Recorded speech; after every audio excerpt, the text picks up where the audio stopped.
Fatwa haramnya tes DNA yang keluar dari lisannya Bahar bin Smith.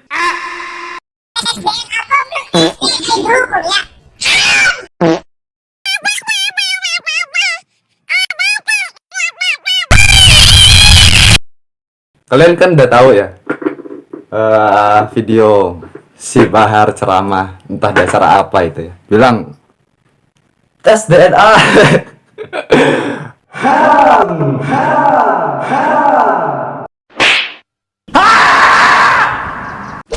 Ini gua mau ngomentarin dulu ya cara dia ngomong gitu ya. Bisa gak sih ngomong haram itu biasa aja gitu loh. Tes DNA itu haram gitu. Bisa gak sih gitu? Nggak harus so iye gitu loh. Dikira orang takut gitu ya. Mengerikan, menggelegar. Ya kita kan udah paham kan, yang kayak gitu kan goblok gitu loh. Tolol banget mengharamkan tes DNA. Padahal tes DNA itu yang haram gitu loh. Untuk mengkonfirmasi nasab kita benar atau tidak gitu. Saat kita punya catatan nasab, ya cara mengkonfirmasinya catatan nasab ini benar atau tidak ya dengan tes DNA. Karena kalau orang bernasab pasti bawa darahnya gitu loh. Nah si Habib-Habib ini ngeklaim bahwa mereka itu punya darahnya Sayyidina Ali. Nah dengan begitu mereka menjadi sombong, arogan, ingin dipandang kelasnya tinggi dan membeda-bedakan, mengkasta-kastakan. Bahkan mereka kan sudah bikin kasta gitu loh. Kita orang ini Habib, anak cucunya Rasulullah, kalian semuanya ahwal. Ahwal, bukan siapa-siapa. Kita yang mulia. Kan kayak gitu mereka. Selama ratusan tahun loh. Dari zamannya Utsman bin Yahya itu dibawa ke Indonesia, ya bikin kasta-kasta tersebut gitu loh. Nah makanya itu dari situ kita orang meminta konfirmasi, meminta bukti terkonfirmasi kan nasab kalian ini nyambung ke Sayyidina Ali gitu loh. Makanya kita orang minta tes DNA gitu loh. Kenapa jadi haram gitu loh. Kenapa jadi haram tes DNA itu? Tes DNA itu dipakai untuk mengonfirmasi nasab seseorang yang dimana orang tersebut mengaku bernasab kepada Rasulullah, dan dengan begitu mereka berbuat yang buruk, merugikan masyarakat. Sudah jelas kan banyak sekali pelanggaran-pelanggaran kemanusiaan yang dilanggar oleh para Habib-Habib itu gitu. Kalian bisa ngeliat channelnya Bukan Budak Yaman, channel Bang Zaini, channel Mas Arkan, ya pokoknya banyak sekali lah channel-channel YouTube yang ngebongkar bahwa si Habib-Habib ini nih si Habib-Habib yang katanya darah Rasulullah nih ngelakuin sebuah kejahatan gitu loh. Apalagi Sultan bin Yahya itu ya kan, gila ngelencengin sejarah gitu loh. Udah edan gitu. Udah gila nggak punya kerjaan gitu.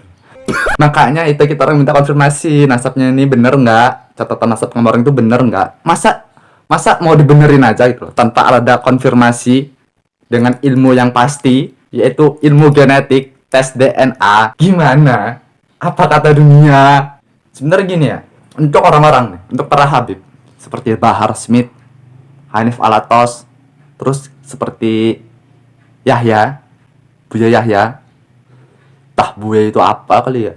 Buya itu kan ya udahlah nggak usah dipikirin lah ya. Orang dia juga kayak ada gelar Buyanya tuh dari dia gitu loh. Dia sendiri yang minta dipanggil Buya, padahal belum layak dipanggil Buya, sama sekali nggak layak. Dan sejenisnya itulah ya yang ngeharamin tes DNA untuk mengonfirmasi nasab Habib ini bener nggak sih nyambung kepada Rasulullah. Itu tolol banget gitu loh, goblok banget. Mereka tuh nggak bisa mikir entah kenapa gitu loh. Kalau ada orang nih ya punya catatan nasab, masa kita harus mau percaya aja gitu loh sama catatan nasabnya? Seperti gua atau yang lain bikin gua bin ini sampai kepada Rasulullah. Pokoknya kamu harus percaya gue ini keturunan Rasulullah, nggak boleh banyak tanya gitu. Masa mau kayak gitu? Kan enggak dong, harus ada konfirmasi dong gitu, yang memperkuat, yang membuktikan bahwa catatan nasab gue ini benar, memang nyambung kepada Rasulullah. Dengan apa konfirmasinya itu? Ya tes DNA lah anjir. Tes DNA kocak. Kalau ada orang bernasab kepada seseorang, itu orang tersebut pasti bawa darahnya gitu loh. Dan sekarang para habaib itu ngeklaim bahwa mereka dzurriyyah Rasulullah, bahwa mereka keturunan Sayyidina Ali, bernasab kepada Sayyidina Ali. Kalau memang benar demikian, pasti mereka itu bawa darahnya Sayyidina Ali. Buktinya kan enggak, bego. Buya Yahya tolol, Bahar bin Smith bego, si Hanif Alatos idiot, bengak. Ya iyalah, iya kan? Orang hati kalian aja bilang iya kok. Kok congor kalian bilang haram gitu loh. Itu apa-apaan? Menantang isi hati gitu. Termasuk muhibin-muhibinnya gitu loh. Gue yakin hati mereka tuh bilang aneh gitu loh. Pas ngedenger si Bahar Smith, Buya Yahya bilang tas DNA haram. Itu pasti hati mereka tuh nentang, pasti itu. Cuman nggak tahu kenapa kok mereka ngangguk-ngangguk aja gitu loh. Terus ngikutin omongannya Bahar bin Smith, Buya Yahya yang gak masuk akal itu. Sekarang lu bandingin ya, apa yang gue sampaikan dengan apa yang mereka sampaikan, lebih masuk akal yang mana gitu. Kalau ada orang ya, punya catatan nasab nih, punya catatan nasab, kan kita nggak bisa percaya gitu aja, tolol.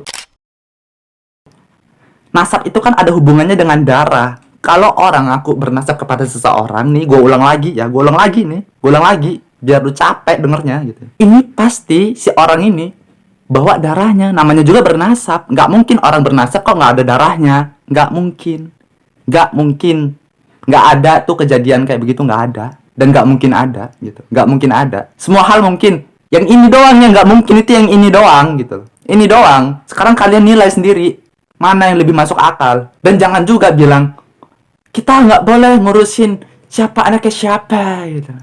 Biarkan mereka ngeklaim dirinya sebagai zuriat Rasulullah, kita nggak usah urusin. Kalau bener ya udah bagus, kalau salah yaitu mereka sendiri yang nanggung dosanya. Di saat yang sekarang ini lu nggak bisa ngomong kayak begitu. Karena apa? Dengan ngaku sebagai zuriat Rasulullah yang sudah terbukti bukan itu, mereka menjadi arogan. Lu lihat tahun 2019, 2020, 21, 22, kemarin-kemarin itu, saat mereka masih nyandang gelar sebagai zuriat Rasulullah dan masyarakat semuanya percaya, dan belum ada bantahan dari Kiai Imad, dari ahli genetik gitu ya. Mereka itu arogan banget dan bener-bener bikin kasta. Mereka ngerasa dirinya tuh lebih tinggi daripada orang lain. Dan mereka menganggap orang lain itu sebagai ahwal, ahwal. Dan dengan begitu mereka seenak jidat memperlakukan masyarakat gitu. Banyak kan, kalian sudah dengar kan? Para habib, nih habib-habib yang gue tuh kesel banget sih ngebahas ini ya. Ya pokoknya gitu lah ya, cewek sudah punya suami tapi diambil sama habib gitu. Yang terbaru itu yang gua tonton itu ini channelnya KB Nusantara itu, yang apa istrinya pamitan sama suami untuk ziarah sama Habib, ditungguin sama suaminya kan seminggu kok belum pulang gitu. Pas ditelepon nggak taunya si istrinya udah nikah sama Habib, udah edan, udah gila nggak lo? Stres nggak kayak begitu? Habib yang ngebunuh satu keluarga, si Lutfi bin Yahya yang ngelencengin sejarah, ngelencengin nasab-nasab para tokoh-tokoh Nusantara, udah banyak gitu loh. Kenapa mereka berani seperti itu? Dan masyarakat pun terbawa dengan narasi mereka. Ya karena masyarakat memandang mereka itu sebagai zuriat Rasulullah yang harus diikutin, yang nggak mungkin berbuat keliru, yang nggak mungkin berbuat jahat gitu loh. Padahal mereka itu orang-orang jahat yang mengaku sebagai zuriatnya Rasulullah, mengaku gitu loh, dan terbukti bukan sekarang gitu loh. Jadi kita harus menentang klaim mereka itu. Kita nggak bisa biar kalau misalnya bukan zuriat Rasulullah mereka sendiri yang nanggung dosanya, kan goblok gitu loh, tolol. Masyarakat ini mau diapain sama mereka? Masyarakat ini bener-bener dirugikan sama mereka. Kok kalian diem aja dan kalian membiarkan itu? Wahai ustadz-ustadz, kiai-kiai yang katanya kiai itu pengayom umat, mana yang katanya kiai-kiai dan ustadz-ustadz ulama-ulama itu adalah warasatul anbiya, pewaris para nabi, yaitu apa? Berani menyampaikan kebenaran, melindungi masyarakat. Mana buktinya? Si Buya Yahya yang katanya Buya, yang dimana Buya itu bapak, tugasnya bapak itu melindungi, mana? Itu kan semuanya omong kosong. Si kiai ini dukung Habib bukan kiai, si Gus ini dukung Habib bukan Gus, si Buya ini dukung Habib bukan Buya. Mereka semua brengsek, orang-orang brengsek yang nggak bisa tanggung jawab kepada umat, dan mereka terampil membaca kitab. Hanya terampil, orang-orang yang terampil membaca kitab, kayak gitu doang gitu loh. Ini sekalian sama untuk orang-orang yang sok hebat gitu ya, karena bisa baca kitab gitu ya. Kamu orang itu semuanya hanya terampil membaca kitab, udah gitu doang, gak ada lebihnya, gak ada. Tuh Abu Jahal kalau disuruh baca kitab, paseh, bisa, ngerti, paham. Cuman apakah selamat, apakah benar? Ya enggak gitu. Jadi jangan sok-sokan merasa baca kitab, bisa baca kitab, terus bisa seenak jidat gitu merendahkan orang lain. Goblok, lu bisa nggak bikin motor? Nggak bisa. Lu ngerti mesin nggak? Nggak mungkin. Jangan anggap baca kitab itu sebagai yang wah gitu loh. Gue baca kitab bisa, udah semua ilmu di bawah gua. Udah gila apa lo? Udah dan apa lo? Terus nggak nganggap ilmu-ilmu yang lain. Terus sombong banget sih lo. Cuman bisa baca kitab. Bisa enggaknya baca kitab itu terampil atau tidaknya orang itu baca kitab gitu loh. Gitu doang kok. Bisa nggak bikin motor? Nggak mungkin. Bikin pesawat apalagi? Karena mereka nggak terampil di bidang-bidang tersebut, di ilmu-ilmu tersebut gitu loh. Jangan sok-sokan makanya yang bisa baca kitab itu, woy. Iya. Sampai mana tadi? Kenapa ngelenceng jauh gitu? Oke, balik lagi ya untuk yang ngeharmin tes DNA itu. Bener-bener nggak masuk akal dan otaknya sangat nggak jalan gitu loh logikanya gitu. Kalau nih ada orang nih, gua ulang lagi nih biar bener-bener capek kalian dengernya gitu. Ada orang aku bernasab kepada seseorang. Ini si orang tersebutnya yang ngelakuin. Pasti bawa darah orang tersebut gitu. Gak mungkin enggak. Dan cara mengkonfirmasi darah ini tersambung atau tidak, dia bawa darahnya si orang tersebut atau tidak, ya dengan tes DNA gitu loh.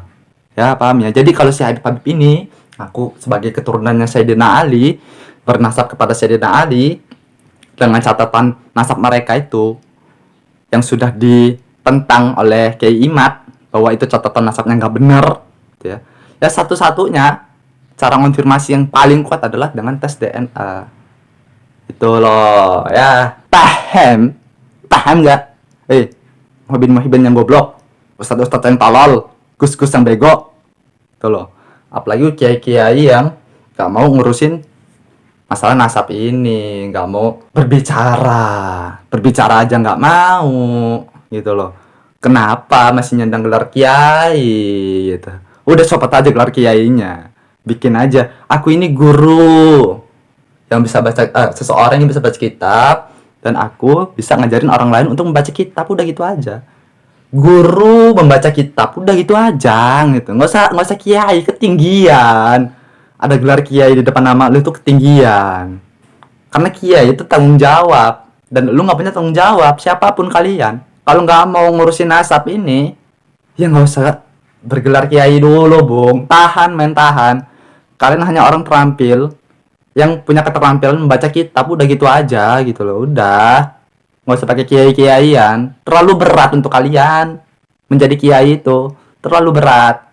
Tuh, nasihat untuk kalian supaya kalian nggak celaka. Tuh, daripada kalian celaka kan, nyandang gelar kiai, tapi kok jauh dari kekiaian, jauh dari tanggung jawab gitu loh. Gak melaksanain tanggung jawab. Berbahaya, Bung, berbahaya. Tapi Gus Bah kayaknya ngomong ya masalah nasab ini ya.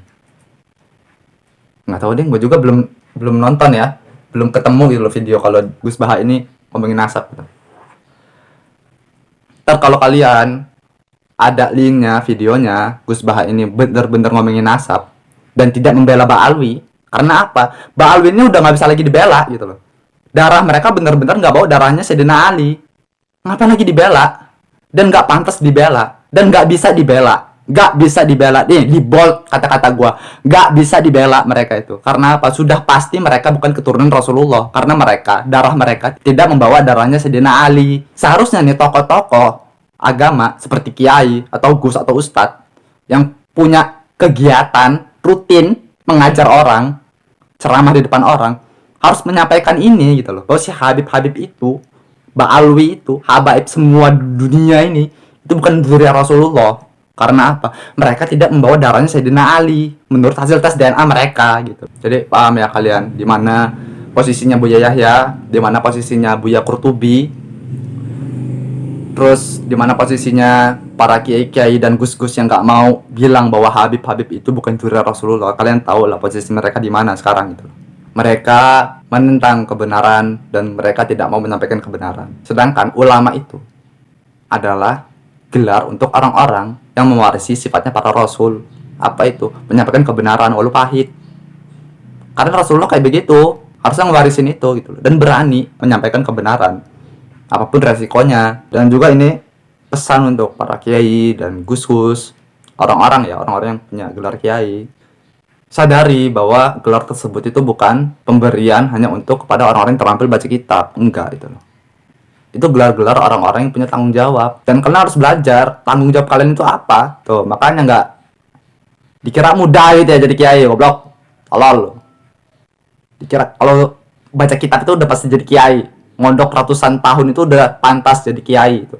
Lo kira gitu, lo pikir begitu.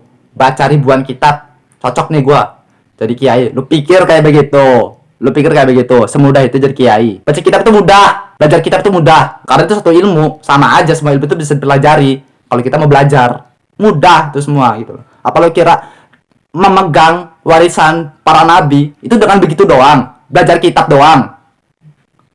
Ini mah udah lah ya, karena marah-marah ntar. Daripada marah-marah, mending kita lanjutin kerjaan. Makasih udah menonton. Sampai bertemu di video berikutnya. Mungkin.